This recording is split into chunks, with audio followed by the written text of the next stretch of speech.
gotta start over. Just go. If I could choose what my boyfriend would get me for Christmas, I would definitely want a pair of diamond earrings. But my personality, I would never ever ask for that. So I really love Christmas lights. So if he would just drive around, we could drive around in the car, drinking our hot chocolate, listening to Christmas music, and looking at all the Christmas lights. I'd really, really enjoy that too. For Christmas from my husband, I want a GPS. For Christmas from my boyfriend, I would like a list of things. The first thing I want is a puppy. I want a Maltese mixed with the poodle, black and white, certain color Pacifics. I also want jewelry.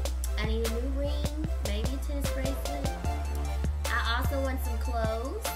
And the most thing I want us all is to be able to spend Christmas with my boyfriend. That's my top gift. For Christmas, from my boyfriend, I would really like if he could just give me a new boyfriend.